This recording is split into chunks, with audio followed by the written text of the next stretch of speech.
한 해가 시작한 지 엊그제 같은데 벌써 한 해를 마감하네요. 우리 코로나19와 같이 이렇게 섞여서 사느라 시간 가는 줄 모르고 벌써 한 해를 마감하게 됐습니다. 우리 기독교인들이 한 해를 마감할 때 반드시 해야 될 일이 두 가지가 있어요. 하나는 지난 한 해를 반성하는 겁니다. 그래서 한 해 동안 내가 정말 말씀대로 잘 살았는가, 또 나의 언행과 어떤 심사가 정말 하나님의 그 뜻대로 말씀대로 살았는가, 이거를 반드시 한 해를 점검해야 되고요. 그렇게 점검하기 위한 것은 새해에 똑같은 실수를 반복하지 않도록 하기 위해서 그렇게 반성을 하는 것입니다. 그래서 한 해를 보내면서 여러분 그런 반성을 좀 하시는 여러분 되시기를 바라고요. 또 하나는 지난 한 해를 감사하는 겁니다. 참 여러분도 알다시피 전 세계가 이 코로나19로 인해서 어떤 정치, 경제, 교육, 문화, 가정생활에 이르기까지 어려움이 많은데 하나님께서 그래도 이 한 해를 우리를 건강하게 지켜주시고 우리의 사업도 지켜주시고 우리의 가정도 지켜주신 것을 여러분 감사해야 될 줄로 믿습니다. 그래서 한 해를 보내면서 하나님이 지켜주지 않으면 여기까지 오질 못했다라고 하는 그런 믿음의 마음을 가지시는 여러분 되시기를 바라고요. 이 한 해를 마감하면서 우리 전국에 있는 대학 교수들이 투표를 통해서 그 한 해를 상징하는 고사성어를 3개, 1, 2, 3위로 이렇게 내요.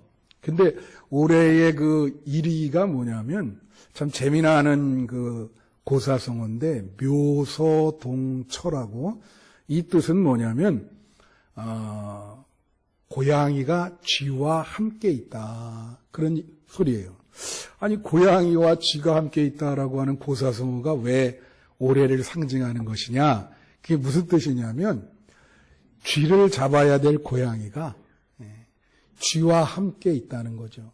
그러니까 이걸 얘기를 하면 무슨 뜻이냐면 도둑을 잡아야 될 사람이 도둑과 함께 사이좋게 지내고 있다, 그런 고사성어예요. 그래서 그게 교수들이 뽑은 올해의 상징이다, 그렇게 얘기합니다. 자, 그거는 일반 사람들이 뽑은 거고요. 우리 기독교인들은 저는 어떻게 생각하냐면 지난 1년을 광야 생활이었다, 그렇게 생각합니다. 지난 1년뿐만이 아니라 2020년도 역시 광야 생활이었다. 이 2년 동안은 참으로 힘들었어요. 그죠? 이스라엘 백성들이 여러분 잘 알다시피 출애굽을 해서 40년 광야 생활을 했습니다. 굉장히 힘들었죠. 그리고 그것을 믿음으로 잘 극복하고 적과 꿀이 흐르는 가나안 땅에 들어가게 됐어요. 그런데 그들이 이제 적과 꿀이 흐르는 가나안 땅에 들어가서 그 옛날을 생각하면서 그 광야 생활 자체가 우리에게 큰 은혜였다, 그렇게 고백하고 있는 거예요. 우리도 그렇죠. 예를 들면 자기가 어떤 큰 고통을 겪었는데 그거를 참 힘들게 어떻게 잘 극복을 해서 참 잘 지금 살고 있어요. 그럼 그런 분들 뭐라고 얘기하면 이렇게 얘기해요. 야, 그때가 좋았다. 그때 참 어려움 많았지만 그래도 내가 그때 참 여러 가지 교훈도 얻고 참 은혜도 많이 받았다. 남자분들이 말이죠, 군대 생활이 얼마나 힘들어요. 근데 그 힘든 군대 생활을 마치고 이제 세월이 지나면 대부분 그때 시절이 좋았다, 그 어렵고 힘든 그때 참 그때 시절 생각난다, 그러면서 그런 얘기들을 많이 합니다. 여러분, 코로나19 이 팬데믹이 참 어렵지만 그래도 끝나지 않겠습니까? 그죠? 우리가 이 어렵고 힘든 세월을 지금 보내고 있는데 만약에 그게 미래의 어느 시점에 끝날 때 우리는 그런 얘기를 할 거예요. 참 어려웠지만 그래도 그 시절에 참 서로 은혜를 나누고 참 힘든 시절이었지만 많은 은혜를 받은 시간이었다. 그런 고백이 여러분의 고백이 되기를 축원합니다. 그래서 지난 1년 동안 참 어려웠지만 그래도 이 광야 생활 자체가 은혜였고 그 광야 생활에서 하나님이 우리에게 은혜를 주셨다. 오늘 본문은 바로 그걸 얘기하는 거예요. 광야 생활에서 하나님이 어떤 은혜를 주셨는가. 또 한 해 동안 우리가 광야 생활이라 한다면 어떤 은혜를 주셨는가. 대략 한 6가지가 있는데 짧게 한번 해보겠습니다. 첫째로는 낮추심의 은혜를 우리에게 주었다. 그래서 여러분 뭐 사람이 낮추고 비참해지는 게 그게 무슨 은혜예요, 그죠? 사람들이 그게 무슨 은혜입니까? 그렇게 얘기를 하거든요. 그런데 사람이 은혜 받는 유일한 길은 사람이 낮춰지고 비참해질 때 은혜를 받는 거예요. 예. 그때 사람이 은혜를 받게 됩니다. 교만하면 은혜를 못 받아요. 겸손하게 될 때 은혜를 받는 거예요. 예. 그래서 오늘 말씀의 2절을 한번 보세요. 뭐라고 나오죠? 2절. 오늘 말씀 신명기 8장 2절. 내 하나님 여호와께서 이 40년 동안에 내게 광야길을 걷게 하신 것을 기억하라. 이는 너를 낮추시며, 다 같이 너를 낮추시며, 예, 낮추게 하기 위해서 광야길을 40년을 그 어려운 고통을 걷게 하셨다는 거예요. 그래서 은혜를 받는 겁니다. 그게 겸손한 분이 은혜를 받거든요. 그래서 은혜를 받는 거예요. 근데 하나님이 말이죠. 여러분 그거 아세요? 하나님이 어떤 목적과 섭리를 가지고 어떤 사람을 어떤 때는 높이시고 어떤 때는 낮추세요. 그건 다 하나님이 하시는 일입니다. 할렐루야. 그래서 우리는 나를 높이실 경우에는 감사하면서 하나님 무슨 뜻이 계신가 보다. 그렇게 겸손하게 생각하셔야 되고, 나를 하나님이 낮추실 때는 하나님이 무슨 나에게 내가 무슨 깨달음이 필요한가 보다. 나에게 은혜를 주시려는가 보다. 그리고 그 낮추심의 은혜를 감사하게 받으시는 여러분 되시기를 바라요. 우리 여러분 코로나19를 한번 생각해 봐요. 이 코로나19를 사람들이 뭐라냐면 자연재해도 성격이 있지만 인재라 그래요. 사람이 결국은 이렇게 하게 됐다. 근데 지금 나오는 거는 계속 이게 대처하기가 어려운 게 변이가 막 생기잖아요. 하나 제대로 막으면 또 변이 생겨서 그러니까 사람들이 어떤 말을 하냐면 한계를 느끼는 거예요. 한계를. 사람이 한계를 느끼는 거는 겸손하게 되는 겁니다.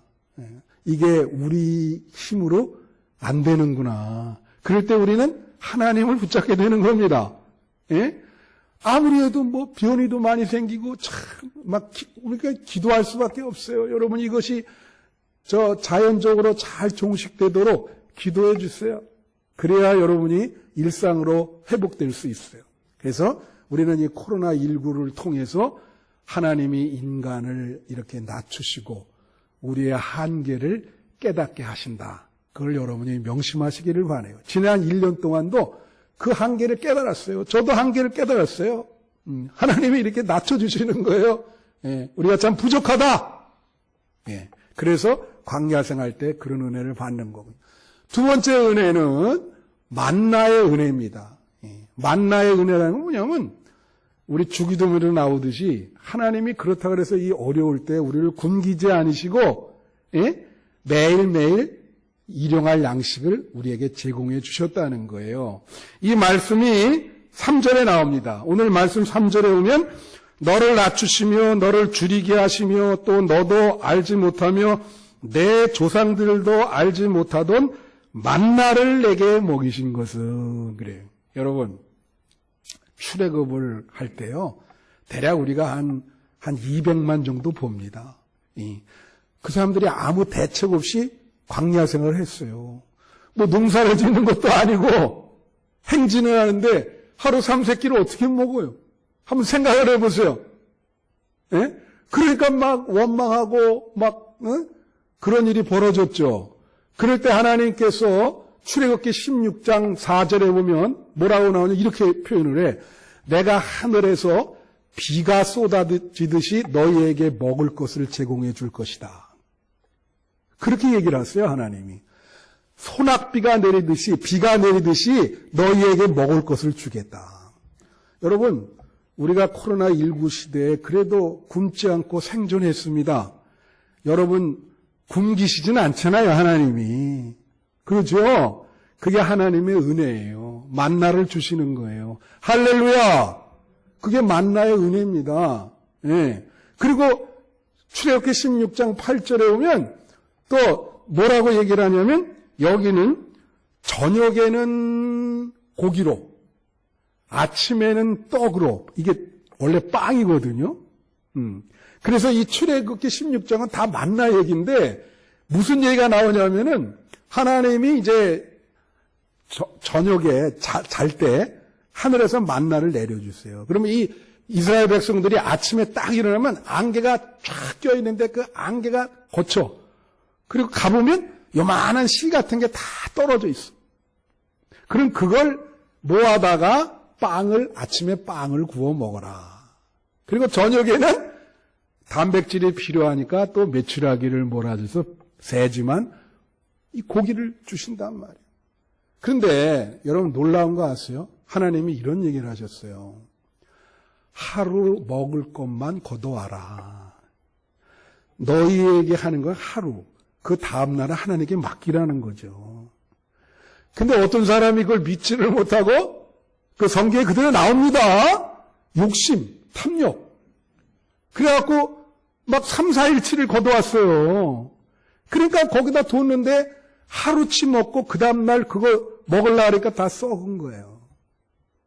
이게 시사하는 바가 참 크죠.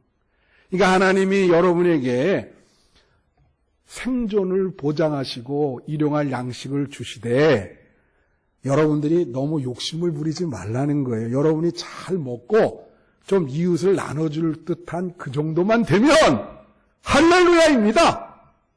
근데 사람들이 어찌 그래요? 그러면 썩게 되는 거예요. 썩게 되죠. 그래서 이 만나의 은혜, 광야 생활에서 우리에게 일용할 양식을 주셨다. 여러분, 지난 한 해 어려움이 있었지만 하나님께서 여러분에게 일용할 양식을 주신 줄로 믿습니다. 이 만나의 은혜에 대해서 감사하시길 바랍니다. 세 번째는 말씀의 은혜예요. 말씀의 은혜. 자, 만나가 육의 양식이라면 영의 양식도 필요해요. 이 영의 양식이 말씀입니다. 그 오늘 3절에 또 나와 있죠. 한번 보실까요? 3절에 뭐라고 나오죠? 너를 낮추시며 너를 줄이게 하시며 또 너도 알지 못하며 내 조상들도 알지 못하던 만나를 내게 먹이신 것은 그 다음이 중요해요. 뭐라 그러죠? 사람이 떡으로만 사는 것이 아니요 여호와의 입에서 나오는 모든 말씀으로 사는 줄을 내게 알게 하려 한다. 자, 이게 중요해. 이게 뭐냐면 육도 매일 양식을 먹어야 사람의 육체가 이어지죠. 사람의 영이 있거든요. 이 영도 매일 말씀으로 공급을 받아야 영적인 양식을 먹어야 영적으로 건강하게 되는 거예요. 충만하게 되는 거예요. 만약에 그 말씀 그거를 계속 공급하다. 그럼 말씀 공급하는 게 뭐 이렇게 오늘도 하나님 말씀을 제가 여러분에게 해석해 드리죠. 예? 그리고 본인이 또 매일 말씀을 읽어요. 예? 내 친구 부인은 이걸 필사를 해요. 우리 교회도 필사했던 분 계신데 창세기부터 필사를 하는데 그 필사하는데 참 은혜가 임한대요. 자기에게. 매일 쓰는 겁니다. 계시록까지. 예? 그러니까 영의 양식이죠. 만약에 이 영의 양식을 우리가 얻지 못하면 여러분의 영은 타락하게 됩니다. 그래서 괜히 이렇게 이렇게 거룩한 것, 이것이 자기 몸에 점점 맞지 않게 돼요. 그래서 여러분 영의 양식 계속해서 말씀을 먹으셔야 돼. 할렐루야. 그래서 여기 그렇게 말씀하시잖아요. 떡으로만 살 것이 아니라 여호와가 주시는 말씀으로 살아야 된다. 여러분, 미국에 가면 라스베가스라는 데가 있어요. 제가 거기에서 한번 그 회의가 있어가지고 거기를 한번 가봤습니다. 이렇게 회의에. 거기 갔더니 거긴 도박 도시입니다. 아무것도 없어요. 사막 한가운데 그 하나만 있는데, 그러니까 그 사람들이 해먹을 게 없으니까 거기 이제 도박인데, 제가 재미나는 걸 느꼈어요. 뭐냐면, 일단 공항에 도착하잖아요. 그럼 도착하는 거기서부터 우리가 슬롯머신이라 그러죠, 그거. 네. 그 도박 기계가 있어요. 나오자마자. 네? 근데 거기서부터 이제, 자, 어떤 사람이 그래. 난 절대 안 하겠다. 그러면 이제 이거 우리가 그걸 유혹한다 그러잖아요. 자꾸 보면 유혹을 당하잖아요. 거기서부터 시작해. 그래갖고 이제 잠깐 화장실 갔다 갈게. 화장실 갔더니 거기 있어. 남자 화장실에도 있고 여자 화장실에도 있고. 차를 타고 가다가 주유소에서 이 기름 좀 넣고 가자. 딱 서서 갈라는데 바로 옆에 있어. 거기서 하라는 거야. 기름 넣으면서. 에? 돈을 내려고 딱 들어갔더니 거기 또 2대가 있어. 야, 그 완전히 그냥 들어가잖아요. 회의장에. 거기는 온통 그거요. 무슨 회의가 되겠어요, 그게 막. 구별돼서 딱 이렇게 적어야지.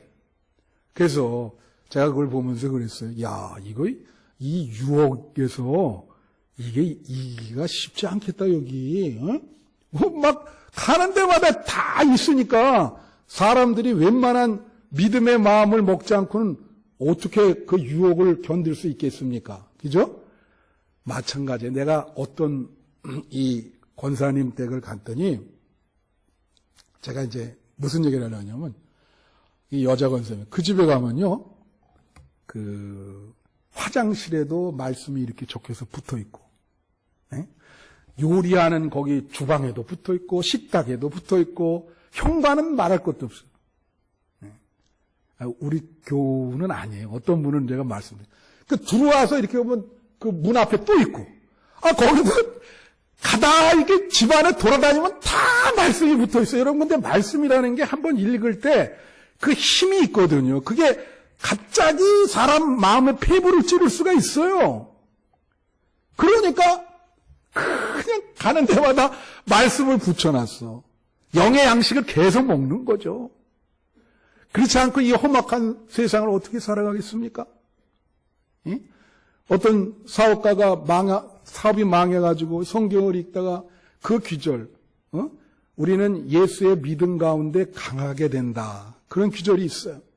그걸 하루에도 100번씩 그 귀절을 읽고 또 읽고 암송하면서 어려운 세월을 견뎠다고 하는 거예요. 여러분, 영의 양식. 지난 한 해도 하나님이 말씀을 여러분에게 주셨습니다. 큰 은혜예요. 새해에도 여러분에게 말씀의 은혜, 말씀의 양식이 충만하게 임하기를 축원합니다. 할렐루야! 네 번째는 의복의 은혜예요. 이게 의복의 은혜가 이게 뭐냐? 오늘 말씀에 4절에 보면은 뭐라고 나오냐면 이런 말이 있어요. 4절 한번 보세요. 이 40년 동안에 내 의복이 헤어지지 아니하였고, 그런 말 있죠. 이 40년 동안에 내 의복이 헤어지지 그러니까 이거 보면요. 여러분 이게 재미나는 말씀도 한번 보세요. 40년을 거기서 옷을 맞출 수가 있으면 뭐합니까? 40년을 똑같은 옷을 입고 다닌 거예요. 근데 그 의복이 헤어지질 않았어. 그래서 여러분 어떤 분은 옷을 갖다가 1년도 안 돼서 갈아입고 하는 분 많잖아요. 근데 저 같은 경우는 성격이 뭐냐면 저는 한 20년 있습니다. 양복 같은 거. 우리 집 사람이 내 버리지 말라는데 몰래 버린 것도 있어요.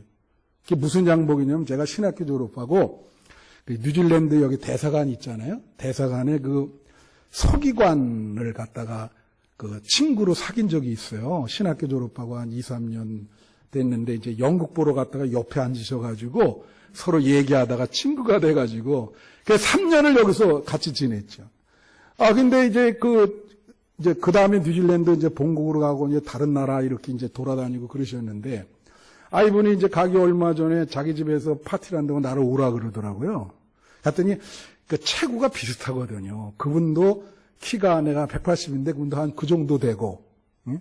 체형도 그때 비슷했어요. 근데 갑자기 끝나더니, 우리 미스터 김에 잘 지냈다 그러면서 자기가 이제 입지 않는 양복 있는데 그게 다 영국제거든요. 그걸 5벌이나 줬어요. 놀래지도 않으시네. 그걸 그때 당시 5벌을 그 고급 신사복을 내가 받았다고. 그거 입고 교회를 갔더니 난리 난 거예요. 아니, 이거 어디서 났어? 인도도사.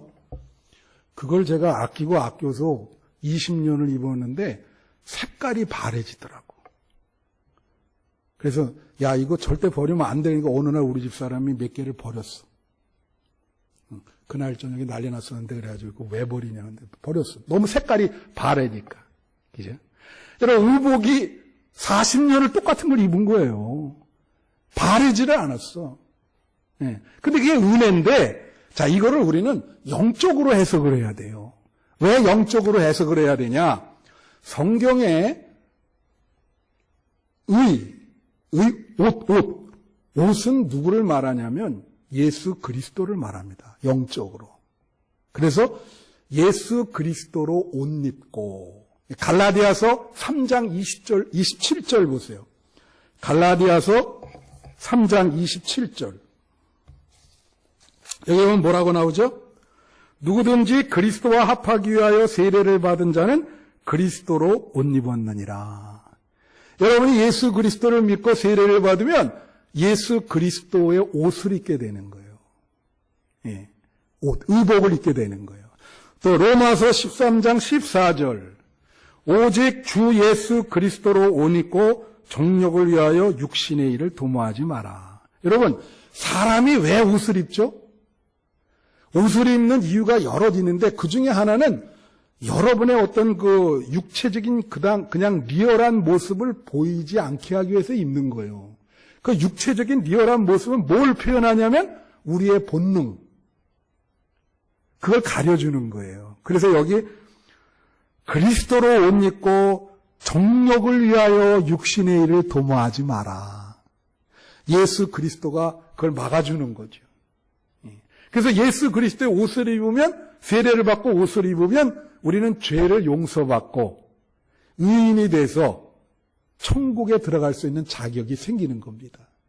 그렇다면 이거를 영적으로 어떻게 해석할 수가 있냐?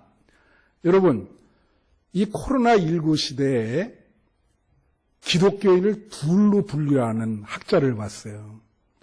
어떻게 둘로 분류하는지 아십니까? 여러분 어느 쪽에 속해 있는지 한번 얘기해 보세요. 한 부류는 이 코로나19 때문에 막 교회도 못 나오고 신앙생활도 제대로 안 돼가지고 예수 그리스도와 멀어지는 성도가 있어. 잘못하면은 이 시기에 신앙을 완전히 잃어버리는 경우의 수가 생겨. 그게 첫 번째 부류야. 근데 반대로 두 번째 부류가 있는데 이 어려운 시기에 오로지 그리스도만을 바라보고 열심히 정말 기도하면서 최선을 다해서 이걸 극복하려고 그러면서 예수님과 더 가까워지는 성도가 있단 말이야. 그래서 여러분, 이 예수 그리스도로 옷 입는다는 거는 그걸 말하는 거예요. 여러분, 이 코로나19 시대에 예수님과 더 가까워지는 그러한 성도가 되시기를 축원합니다. 그래서 예수님을 붙들고 예수님이 여러분에게 은혜를 베풀어 주시고 여러분의 기도를 들어주시고 여러분의 그 영적인 옷을 책임져 주시는 그러한 은혜가 임하길 바라고요. 그 다음에 이 다섯 번째, 건강의 은혜를 주셨다. 이 뭐냐면 이게 4절 보세요. 4절에 또 똑같이 나오는데, 이 40년 동안에 내 의복이 헤어지지 아니하였고 내 발이 부르트지 아니하였다. 여러분, 40년을 걸읍니다. 그때 무슨 자동차가 있겠어요? 뭐가 있겠어요? 아침에 일어나서 하루 종일 걷고 저녁에 다시 자고 그 다음날 일어나서 걷는 거예요. 40년을 그렇게 걸으면 어떻게 되죠? 발이 남아나질 않죠. 그때 뭐 신발이 좋습니까? 뭐가 좋습니까? 그렇지 않아요? 여러분 발 어때요? 발이 이게 참 그 인간의 그 건강의 척도거든요, 이게. 발이 안 좋은 사람 많습니다. 저도 그렇게 발이 좋은 편은 아니에요. 그래서 발이 부르트지 않았다는 거는 이거예요. 40년을 그 어려운 고통의 세월을 보냈어도 하나님이 너희의 건강을 책임져 주셨다. 할렐루야! 하나님은 우리의 발바닥까지 책임지는 분이에요. 지난 2년은 코로나19 시대예요. 그래도 여러분, 하나님이 코로나로부터 보호해 주셨죠? 건강을 책임져 주셨죠? 감사해야 돼요. 어떤 분이 이게 뭐 운이 좋아서 그랬다는데 우리 기독교인은 그렇게 얘기하면 안 됩니다. 기도 하나님이 어떻게 보면 예방주사 맞는 것도 얼마나 힘들었어요. 나한테 지금 매일 오는데 뭐냐면 부스터샷 맞으라고 계속 매일 와요. 근데 또 오늘 아침 뉴스에 보니까 부스터샷 맞아도 오미크론에는 아무 소용도 없다. 또 이렇게 오네. 그래서 사람이 고민이 많이 되는 거예요. 야, 이거 어떻게 하면 좋나. 예방주사 맞는 거 한 번도 참 큰 결단에 의해서 맞는 건데. 그래도 하나님이 말이에요. 우리 교인들 건강을 2년 동안 지켜줬어요. 할렐루야! 이게 건강의 은혜예요. 40년을 걸어도 발이 부르트지 않았다니까. 물집이라도 생길 텐데 하나님이 건강을 지켜줬다고. 그게 광야 생활의 은혜입니다. 이 코로나 팬데믹의 은혜입니다. 마지막 6번째, 징계의 은혜다. 그게 징계가 왜 은혜냐? 이제 이 5절 6절 보세요. 여기 뭐라고 나오냐면 이렇게 얘기해. 너는 사람이 그 아들을 징계한 같이 내 하나님 여호와께서 너를 징계하시는 줄 마음에 생각하고 내 하나님 여호와의 명령을 지켜 그의 길을 따라가며 그를 경외할지니라. 자, 이 광야 생활이 징계라는 거예요. 그럼 어떻게 생각해요? 이게 굉장히 어렵죠. 어떤 학자들은 이 코로나19가 인간이 그동안 자연에 대해서 너무 혹독하게 막 착취를 했기 때문에 여러분 자연이라고 하는 건 용서가 없습니다. 그걸 아셔야 돼요. 하나님, 이게 교황이 얘기한 말인데 사람도 용서하고 하나님도 용서하지만 자연은 용서를 안 해요. 네. 무슨 말씀인지 아세요? 그래서 이게 하나의 징벌이라는 거예요. 징계라는 거예요. 이게 징계다. 그렇게 얘기하는 사람이 하나님이 너무 탐욕적으로 자연을 뭐 기후도 그렇고 그러니까 벌을 내리신 거라. 너네 좀 스탑할 줄 알아야 된다. 좀 그만하라. 응? 그렇게 보는 거예요. 징계. 자, 여러분. 징계가 은혜입니까? 아닙니까? 은혜예요? 아니에요? 제가 요즘 이제 말씀 마치는데 새벽 기도 때 로마서를 해요. 1장 거의 끝났어요. 근데 1장 그 뒷부분에 보면 제일 많이 나오는 단어가 뭐냐면 상실한 마음대로 내버려 두사. 그의 원하는 대로 내버려 두사. 예? 순리를 영리로 바꾸게 내버려 두사. 그 말 계속 나와. 그게 무슨 뜻인지 아세요, 여러분? 가령 여러분이 자녀가 있단 말이에요. 자녀가 있는데 속을 새겨. 뭐 상상을 불허하게 속을 새기는 거야, 이거 뭐. 아무리 얘기해도 듣질 않아. 그러면 어떻게 해요, 나중에? 실제로 그런 부모들이 있습니다. 불러다 놓고, 넌 이제 내 자식 아니니까 끊자. 그리고 호적에서 이름 파가. 난 너 같은 자식을 둔 일이 없다. 그렇게 하거든? 하나님도 똑같은 거야. 여러분, 세상에서 제일 무서운 게 하나님이 여러분에 대한 사랑을 거둬가시는 겁니다. 그래서 버려두는 거예요, 그냥. 버려두면요, 처음에는 잘 돼요. 버려두면. 그러나 하나님이 간섭을 안 하시기 때문에 반드시 이 가는 길이 망하게 돼 있는 거예요. 그래서 처음에 잘 되는 거 부러워할 필요도 없어요. 하나님이 간섭하십니다. 그게 은혜인 거예요. 그냥 네 맘대로 해라. 하나님이 버려둔다. 이거만큼 정말 완전히 하나님께 벌받는 그냥 끝이요, 그거는. 저 같은 경우 어떻게 하냐. 여러분도 마찬가지지만 제가 조금이라도 겪길래 가잖아요. 하나님이 즉시로 간섭해요. 칩니다. 즉시로 간섭한다니까. 그러니까 여러분이 이게 하다가 내가 좀 일이 잘 안 됐다. 혹시 하나님이 간섭하는 걸 수도 있어요. 그게 징계지만 그게 은혜라는 거예요. 광야 생활 자체가 너희에 대한 징계인 거예요. 그런데 그게 은혜인 거예요. 왜? 우리는 부모가 자식이 잘못되면 데려다가 회초리 때리잖아요. 너 왜 거기 가지 말라 그러는데 갔어? 응? 때리잖아. 은혜죠. 거기가 바로 죽는 길인데 부모가 돼가지고 글로 가는데 그 죽게 그냥 내버려둬. 그럼 그게 부모님입니까? 그냥 버려두는 건데. 하나님은 그렇지 않다는 거예요. 하나님은 여러분을 사랑하시기 때문에 여러분에게 간섭하는 거예요. 그래, 그 간섭이 일어나서 내가 좀 많이 일이 안 풀릴 때 여러분은 감사하신 마음으로 하나님이 나에게 무엇을 원하시는가? 그걸 한번 생각해 봐야 되는 거예요. 그게 간섭의 은혜예요. 하나님이 간섭하세요. 내년에도 하나님께서 여러분의 인생에 간섭하실 것입니다. 그거는 여러분의 큰 은혜입니다. 여러분 고아가 아니에요. 이 광야 생활 이제 3년째 접어들고 있어요. 이 어려운 팬데믹 하나님께서 우리에게 극복해 주실 겁니다. 할렐루야! 이 광야 생활 속에서 이러한 6가지 은혜, 말씀의 은혜, 만나의 은혜, 낮추심의 은혜, 영적으로 예수님과 가까이 하는 은혜, 감사, 징계의 은혜를 감사하게 받으시는 여러분 되시기를 축원합니다.